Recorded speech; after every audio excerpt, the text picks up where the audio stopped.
The bustling airport terminal buzzed with activity on a bright summer morning.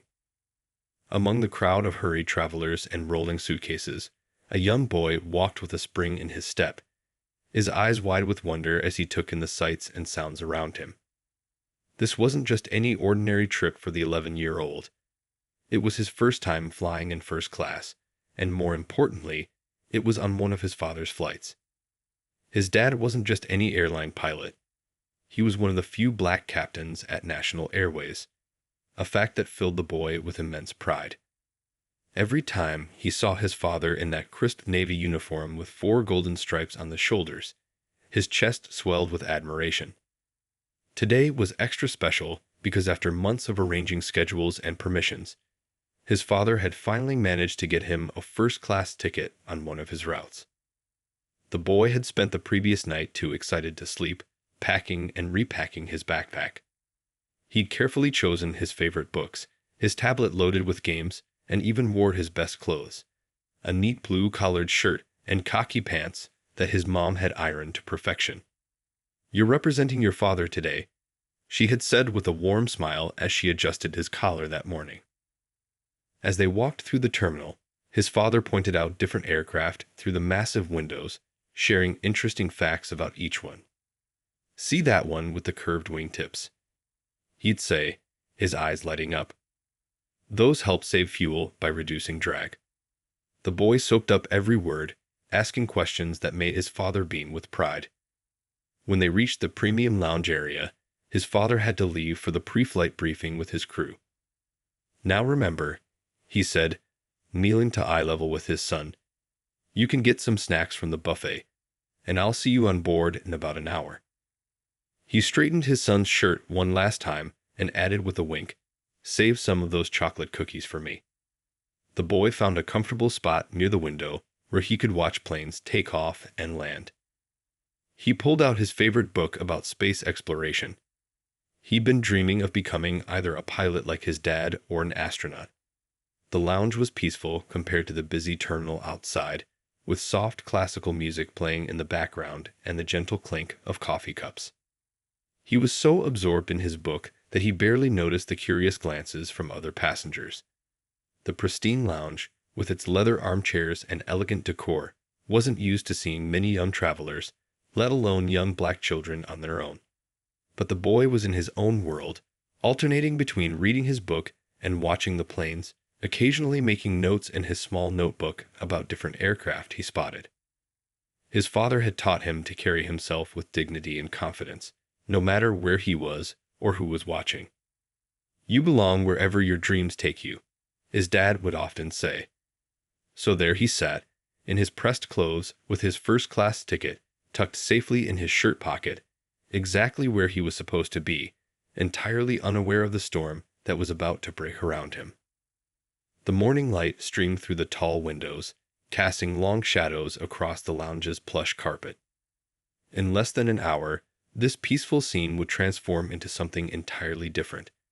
A moment that would not only change this boy's life, but would spark a conversation that the entire airline industry needed to have. The first sign of trouble came with a click of heels against the marble floor.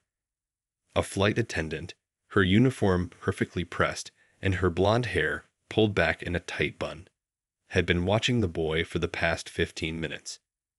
She'd noticed him when he first settled into one of the premium lounge's expensive leather chairs, but had been busy with other tasks. Now, she approached him with quick, purposeful steps.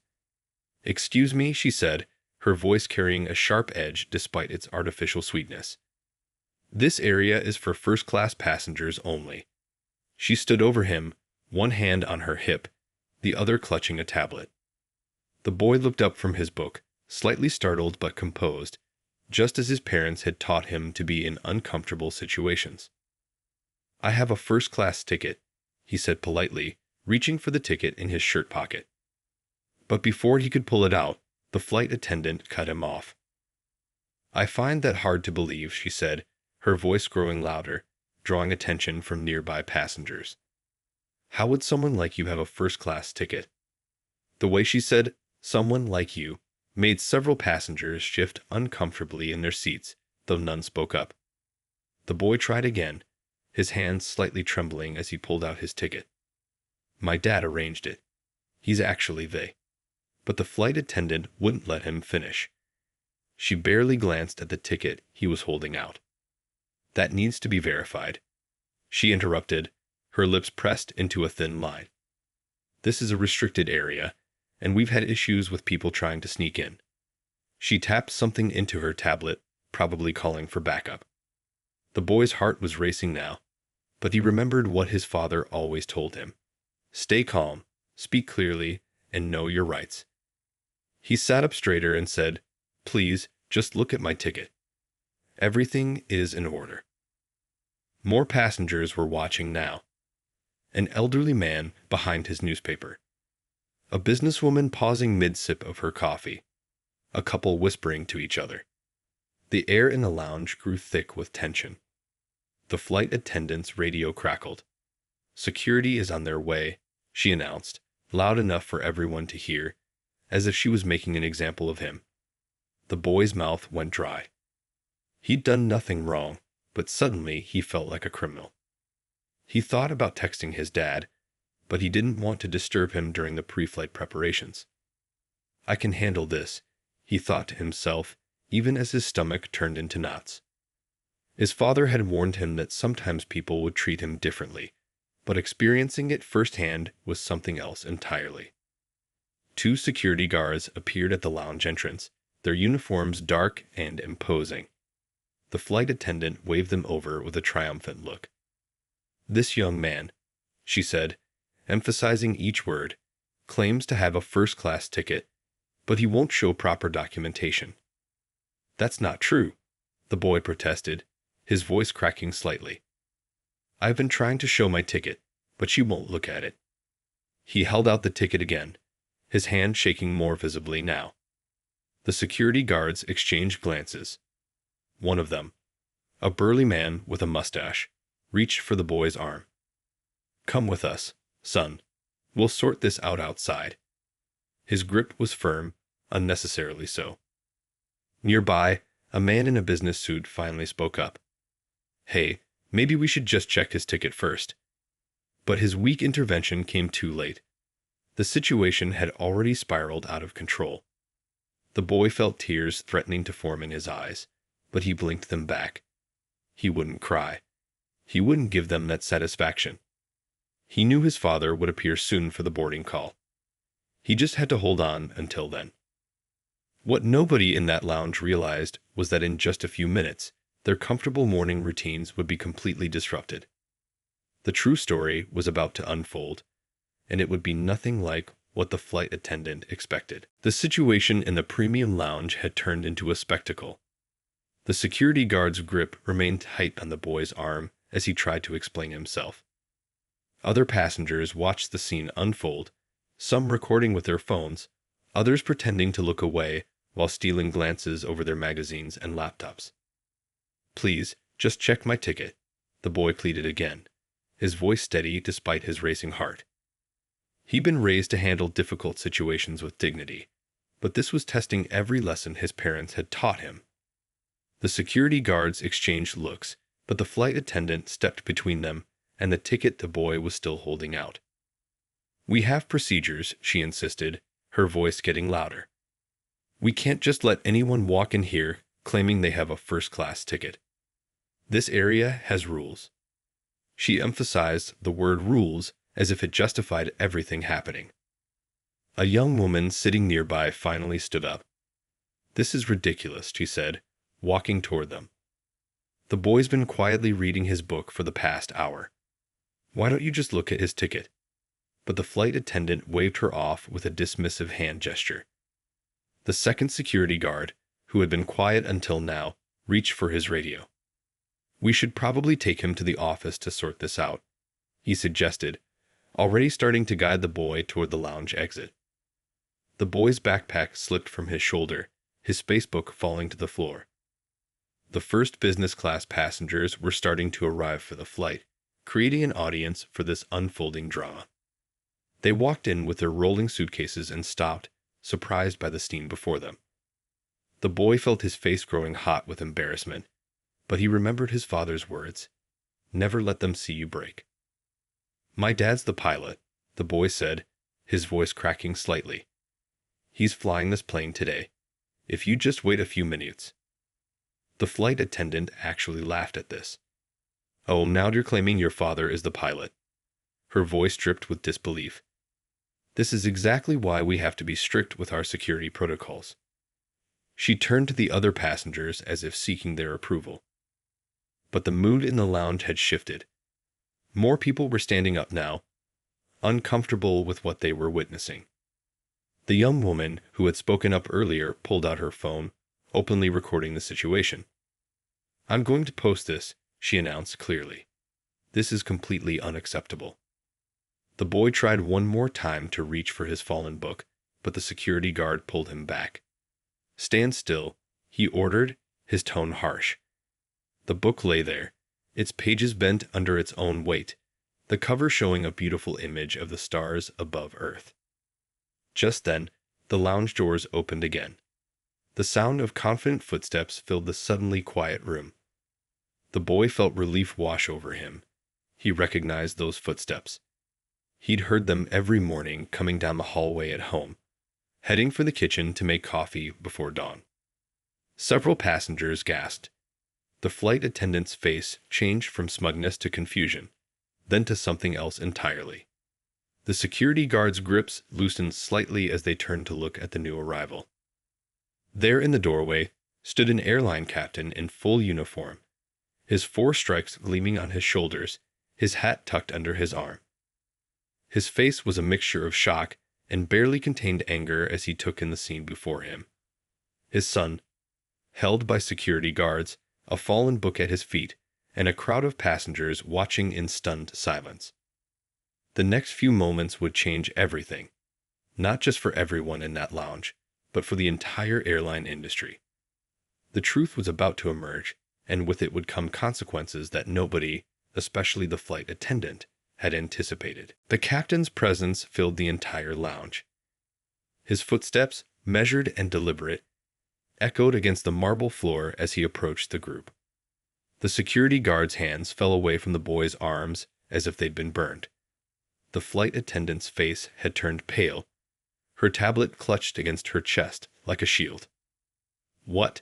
The captain said, his voice calm, but carrying an authority that made everyone in the room freeze, is happening to my son. He didn't shout. He didn't need to. The controlled anger in his voice was more powerful than any yelling could have been. The boy ran to his father, who placed a protective hand on his shoulder while maintaining eye contact with the staff members who had just been harassing him. The flight attendant opened and closed her mouth several times, no words coming out. The security guards looked at their shoes, their earlier confidence evaporating. Sir, one of the guards finally managed to say, we were just following procedure. We had a report of a possible unauthorized person in the lounge. His voice trailed off as the captain raised his hand. Procedure, the captain repeated, picking up his son's fallen book and brushing off the pages with care. Is it procedure to manhandle a child? To ignore his documentation? To refuse to look at a valid first-class ticket? With each question, his voice grew quieter, making everyone lean in to hear, making each word hit harder. The young woman who had been recording spoke up. I have it all on video, Captain. They wouldn't even look at his ticket when he tried to show it multiple times. Other passengers nodded in agreement, their own phones still recording the scene. The flight attendant finally found her voice. Captain, I had no idea he was your son. We have to be careful about security and... Stop, the captain interrupted. Whether he's my son or not is irrelevant. Would this be acceptable treatment for any passenger? Any child? He looked around the lounge, making eye contact with the witnesses. Would this have happened if my son looked different? The silence that followed was deafening. The passengers who had stayed quiet earlier now looked ashamed. The business people who had pretended to be absorbed in their laptops now closed them, fully engaged in the unfolding scene. The lounge manager had appeared, alerted by the commotion. She took in the situation with wide eyes, immediately recognizing the captain as one of their most respected pilots. "Captain, I am so sorry. Please, let's discuss this in my office." But the captain shook his head. "No private discussions. This happened in public, so we'll address it in public." He turned to address everyone in the lounge. "What happened here today is a perfect example of why we need change. Not just in this airline, but everywhere." His son stood straighter beside him, no longer afraid.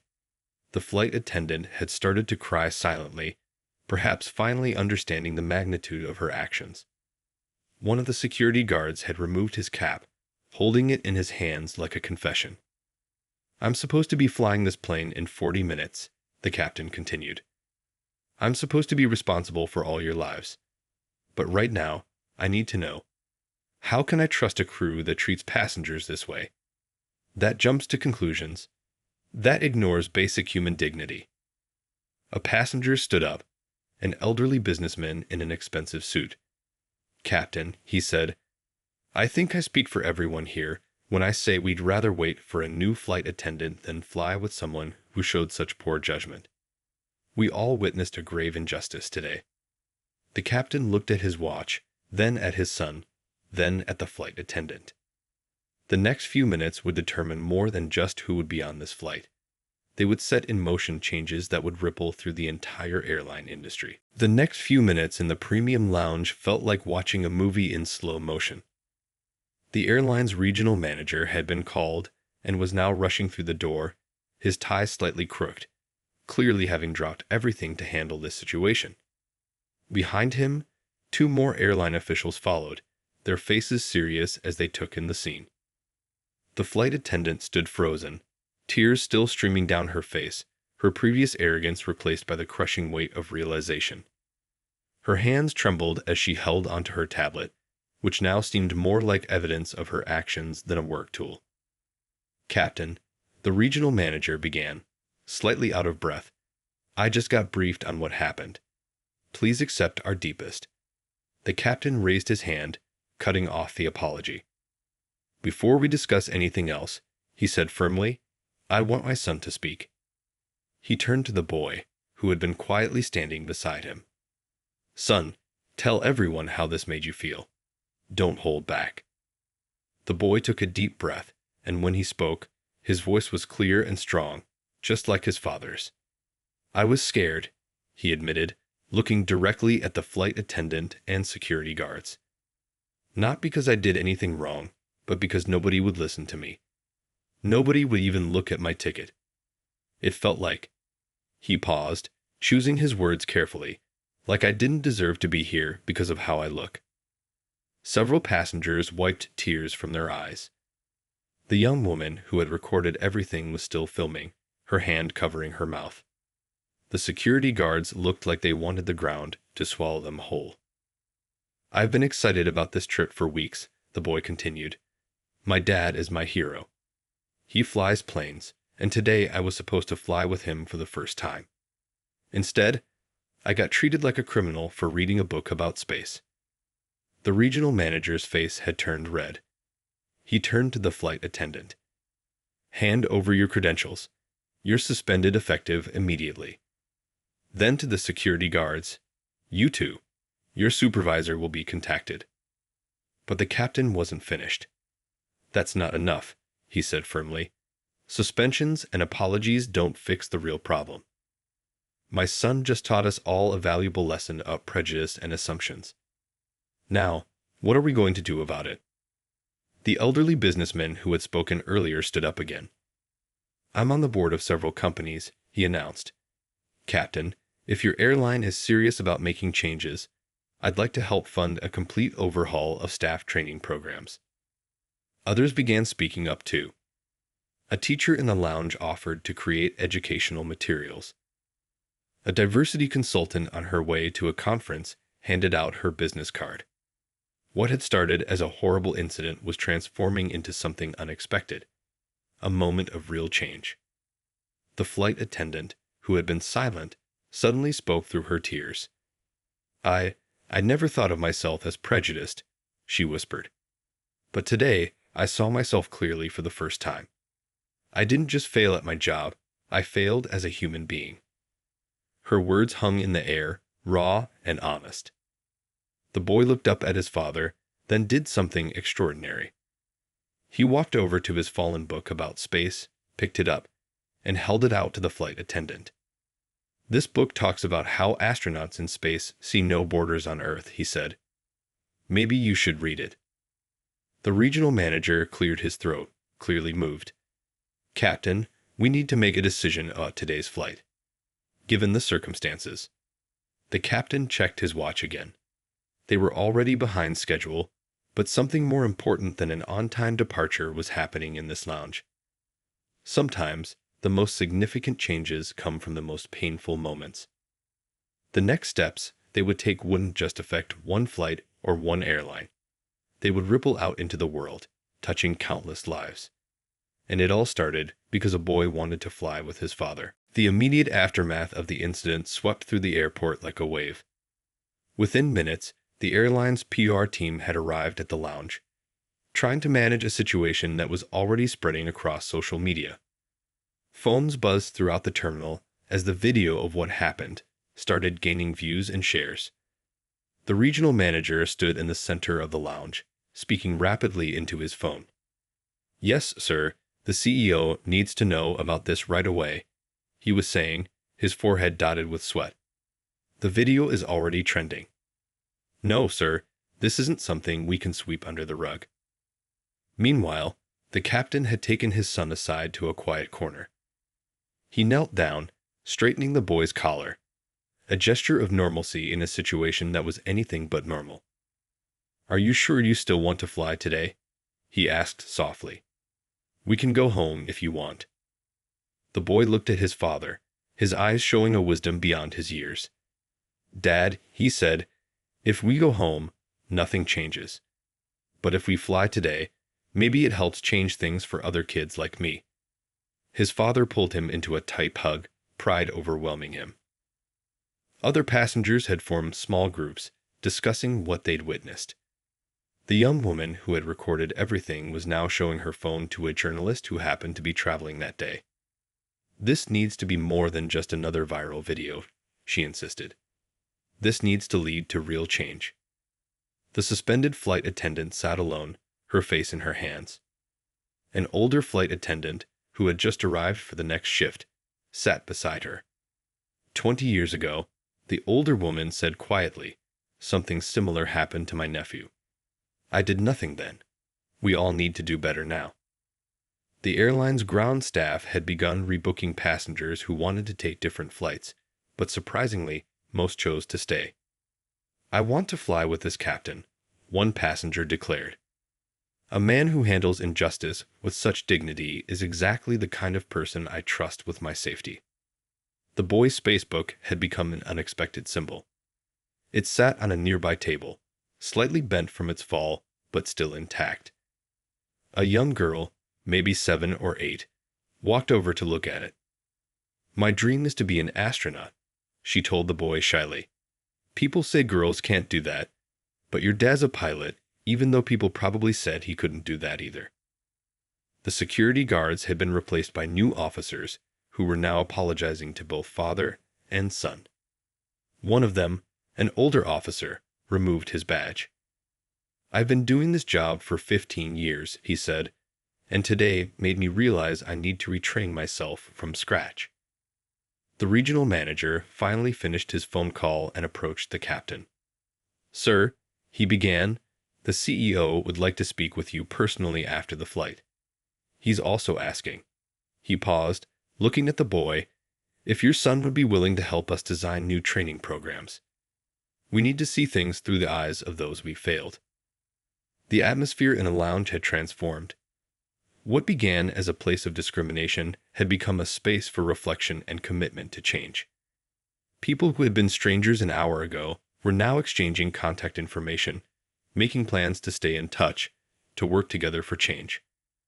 A quiet chime sounded, the first boarding call for their flight. The captain checked his watch and straightened his uniform. He looked at his son, then at the gathered crowd. this flight would be different from any he ever flown. It wasn't just about getting from one city to another anymore. It was about showing that dignity, respect, and justice could overcome prejudice. The boy picked up his spacebook, now carrying it like a badge of honor rather than just a favorite read. Sometimes the most powerful changes start with the smallest moments, and as father and son walked toward the gate, everyone in the lounge knew they had witnessed exactly that kind of moment. By the time the afternoon news cycle began, the incident had exploded across social media platforms. The video of the confrontation, shot by the young woman in the lounge, had been viewed millions of times. News helicopters hovered near the airport, trying to catch footage of what had become the day's biggest story. Inside the plane, the atmosphere was unlike any regular flight. The captain's son sat in his first-class seat, but passengers from economy kept walking past, offering words of support. Many had seen the video before boarding, and the story had spread throughout the cabin like wildfire. A new flight attendant had been assigned to the flight, and she made it her mission to make the boy feel special. "Would you like to see the cockpit before we take off?" she asked warmly. "I know you've probably seen it before with your dad, but maybe you could explain how everything works to some of the other kids on board." The boy's face lit up. Soon, he was showing 3 other children around the cockpit, pointing out different instruments and controls. "My dad says these screens help pilots see at night," he explained, sounding just like a mini-pilot himself. The parents watched with tears in their eyes, seeing how quickly joy could replace pain when people chose kindness. Meanwhile, the airline's social media team was working overtime. Their initial statement had been shared and criticized for being too corporate, too distant. Then, something unexpected happened. The CEO himself posted a personal video message. "Today, we failed," the CEO said, his voice shaking slightly. "Not just as an airline, but as human beings. I just got off the phone with our captain and his son. Their story isn't just about one incident. It's about all the times this has happened without cameras present. That changes today." Back on the plane, the captain's voice came over the intercom. "Ladies and gentlemen, we're ready for takeoff. Today's flight is special. Today, we're not just flying from one city to another, we're starting a journey toward change." The passengers erupted in applause. During the flight, something remarkable happened.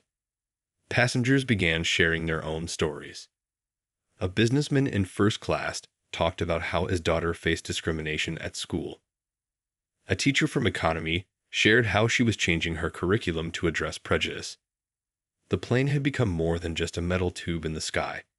It was a flying forum for change. The boy had fallen asleep reading his spacebook when his father emerged from the cockpit during a stable cruising period. The new flight attendant stopped him. "Captain," she said softly, "my brother is a teacher. He's asked if your son would speak to his class about what happened. These kids need to hear this story from someone their age." Social media continued to buzz. #BoyInFirstClass was trending worldwide. Airlines across the globe began posting their own statements about diversity and inclusion. But it wasn't just corporate responses. Regular people were sharing their own experiences, starting conversations that had been avoided for too long. A children's book author on board spent the flight sketching in her notebook. By the time they landed, she had outlined a story about a young boy who changed an airline. "With your permission," she told the captain, "I'd like to turn this into a book. Children need to see that they have the power to change things." The flight tracker websites showed unusual activity. People were following this specific flight, posting messages of support. "This isn't just a flight," one comment read, "it's a moment in history." As they reached cruising altitude, the sunset painted the sky in brilliant colors. The boy woke up briefly and looked out his window. Below him, the world seemed smaller, its divisions less visible.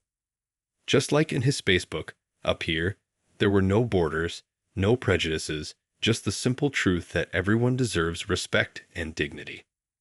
The captain checked his instruments, his son's proud face reflection barely visible in the darkening window. Sometimes the most powerful lessons come from our children, he thought. And sometimes it takes a child's innocence to show adults the way forward. The plane landed to a scene no one expected. Camera crews lined the airport windows, their lights flashing in the evening darkness. Inside the terminal, a crowd had gathered. Airline employees, airport staff, and members of various civil rights organizations. Word had spread, and people wanted to show their support. As passengers departed the plane, many stopped to hug the boy or shake his father's hand. A group of young pilots waited at the gate, all from minority backgrounds. "You're the reason we believed we could fly," one told the captain, his voice thick with emotion. "And now your son is showing the next generation that they belong anywhere they dream of being." The airline's CEO was there in person, something almost unheard of. He wasn't surrounded by PR people or lawyers. Instead, he stood alone, waiting patiently as the passengers disembarked. When the boy and his father finally emerged, he stepped forward. "I spent the entire flight watching that video and reading comments," the CEO said, his voice carrying across the now quiet terminal. "I saw my own company's failure through the eyes of a child. But more importantly, I saw courage through the eyes of a father." He turned to address the gathered crowd. "Today, we announce changes, real changes." The boy listened as the CEO outlined immediate actions. Every staff member would undergo new training. Hiring practices would be reviewed. A new council would be formed to address discrimination, and its first member would be the captain. But the most surprising announcement was yet to come. "We're creating a new scholarship," the CEO announced. "The First Class Dreams Scholarship. It will help minority students pursue careers in aviation." And he smiled at the boy. "Our first recipient is choosing the name of the program." The boy thought for a moment, then whispered something to his father. The captain grinned and nodded. "Space to fly," the boy said clearly. "Because everyone deserves space to fly their dreams." News reporters pushed forward with microphones, but a strange thing happened. Other children in the terminal, who had been watching with their parents, moved to stand beside the boy. It wasn't planned. It wasn't coordinated. It was just children recognizing that this moment belonged to them too. The suspended flight attendant had asked to be present. She stepped forward, her eyes red from crying. "I've spent every minute since this happened watching that video, watching myself," she said. "I didn't just fail at my job. I failed at being human. I want to learn. I want to change." A small girl, probably 6 years old, tugged at the boy's sleeve. "I saw you on my mommy's phone," she said. "I want to be a pilot too. Can I?" The boy looked at his father, then back at the girl. "You can be anything," he said. "Don't let anyone tell you where you don't belong." The airline's social media team, who had been posting updates throughout the flight, shared this moment live.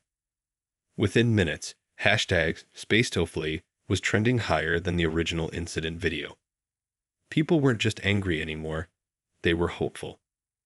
The captain's phone buzzed constantly with messages from other pilots, many sharing their own stories of discrimination they'd faced. "Your son," one message read, "did more in one day than we've managed in years. He showed everyone what the problem looks like through innocent eyes." As the crowd slowly dispersed, the boy noticed something remarkable.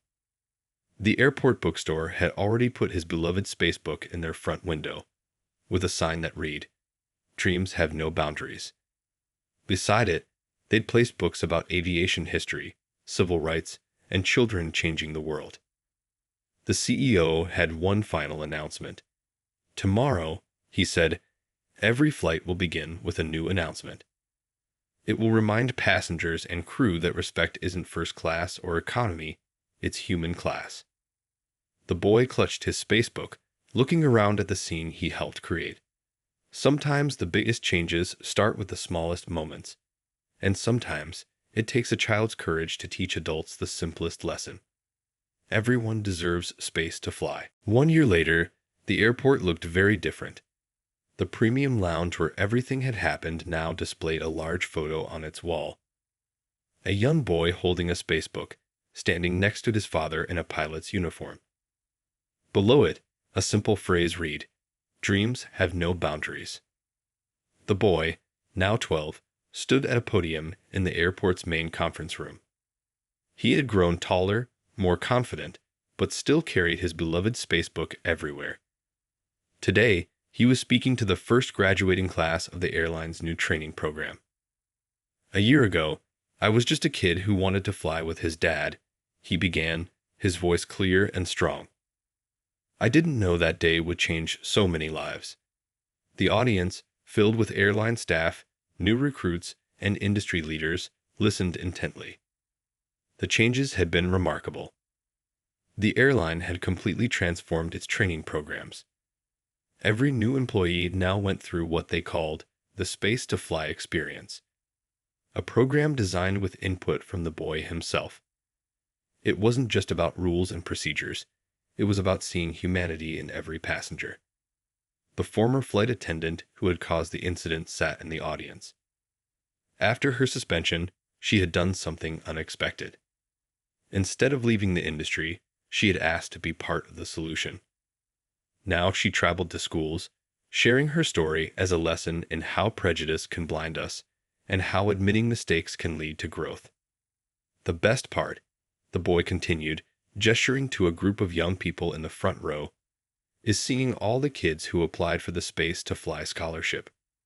There are future pilots, flight attendants, engineers, and yes, even astronauts here today." His father, still a captain but now also the head of the airline's Diversity Council, watched proudly from the side. In the past year, applications from minority candidates had increased by 300%. Other airlines had started copying their programs. The ripple effect had touched the entire industry. The boy held up his spacebook, its pages now worn from countless readings. "This book taught me that astronauts see no borders from space. Now our airline sees no borders on the ground." The audience broke into applause, many wiping tears from their eyes. A surprise guest stood up, the elderly businessman who had witnessed the original incident. "I promised to help fund changes," he said, his voice shaking with emotion. "Today, I'm doubling my commitment." Because what started in that lounge wasn't just about one airline or one incident. It was about changing hearts.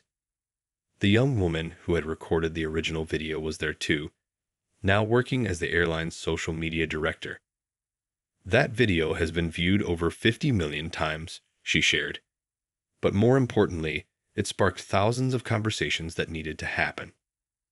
The boy's spacebook had been published as a children's story, with proceeds going to the scholarship fund. Sometimes, he read from its final page, "The scariest moments can lead to the most beautiful changes." Just like astronauts have to be brave to explore space, we all need to be brave to explore our own hearts. As the ceremony ended, a small girl approached the boy.